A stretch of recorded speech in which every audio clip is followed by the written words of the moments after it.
All right, Sid 6-0, he's smiling now. He's over the gardener now. Angers me this weekend. You know what doesn't anger me is watching the Olympics 24/7 on my couch. Absolutely love it. Opening ceremony 2 weeks from today. But as we know, the situation in Japan is not exactly simple. A state of emergency goes into effect on Monday. The vaccination rates are low. Fans will not be allowed to attend these Olympics. There's a lot going on. Marnie McBean is not only a 3-time Olympic gold medalist for this country. She is the chef de mission for this Olympics. To the layperson, that is the CEO of our team. She is the boss, and she is joining us this morning here on Breakfast Television. Marnie, good morning. Welcome to BT. Morning. Yeah. Good morning to you. Marnie, we'll get to the there are a lot of positives with this team. It's always great to see Olympians have their dreams come true, especially new Olympians. We must address the large elephant in the room here, and I love the Olympics as much as anyone. And I remember Canada a year ago in March being the leader in saying, look, this can't happen now in Japan. We got to wait. The situation has improved marginally in that country. Why is the Canadian Olympic Committee more comfortable this year than a year ago, would you say? Well, it's a great question. I feel we've heard so many people say that. Well, that's a great question. Thank you. What we know now is a lot more about the COVID-19. We know how it's transmitted. We know how that masking and social distancing is going to help us. But we also have a vaccine.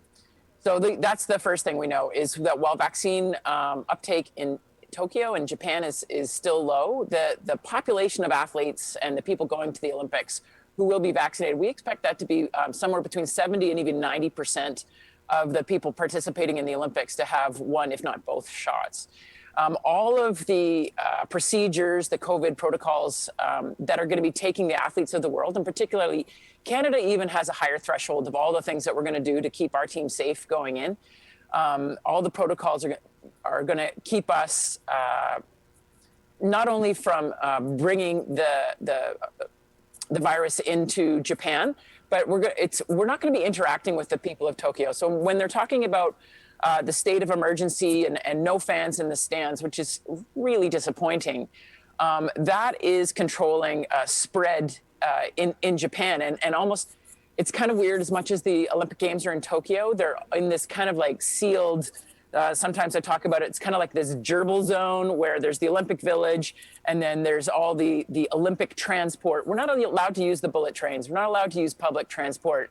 We're not allowed to go to the restaurants and the bars and stuff like that. We're not milling about with people on the streets. So we're going to be in the venues that you're showing. That's just going to be us. And like you said, everyone's going to have their Olympic experience watching on their couch, which is going to be completely the same. Marnie, can you elaborate a little bit more on protocol? You mentioned, so yes, they're not going to be necessarily with Tokyo residents, but they will be intermingling in some capacity with some of the athletes from different countries. So what do those bubbles look like, and what do living quarters look like? How does that all play out, and is there testing also being done on site? We're going to get a lot of testing. I know, I'm sorry, there's a lot, yeah. Yeah, some sore nostrils. We're going to get a lot of testing, but athletes have been doing this for the last year. There have been back to sport and back to competition, I think the stat came out in May, and it was like 50,000 athletes had been to over 500 competitions, and there hadn't been a super spreader event. So athletes have been figuring out the testing and the protocols, keep wearing masks. If anybody watched any of the swimming nationals, the trials that were held recently, even on the pool deck, athletes had pools on. One of the ways we're also the IOC and Canada is controlling spread is by volume of people. And by that, so athletes can only come to the Olympics 5 days before they start competing. And within 24 to 48 hours of them being eliminated, and I like to say like eliminated is top of the podium also, when they finish competing, they have to go home. So there's no milling about. One of the things that does is that's going to keep the population in the Olympic Village much smaller, so there's no crowding. It's usually a pretty big city, as much as it's for 10,000 people. It's a fairly large footprint of a place to be. So there's going to be that. One of the things the Canadian Olympic team have done is normally we have this really cool place that you get to go and hang out, the athletes lounge, and you get to watch all the sports together in that kind of environment. We have no indoor athlete lounges. We've given all of the athletes TVs and mini fridges kind of in their rooms, so that they don't need to come and gather with us, which we're going to miss, but we're going to, we still get to communicate through Zoom and through videos and stuff like that to our team. And they're coming very focused on their work. They got 5 days to arrive, get ready for the biggest moment in their life. They got to focus on that. And then we're going to send them home. And now, since they'll be double vaxxed, they'll have to have a test before they can come back into the Canadian environment.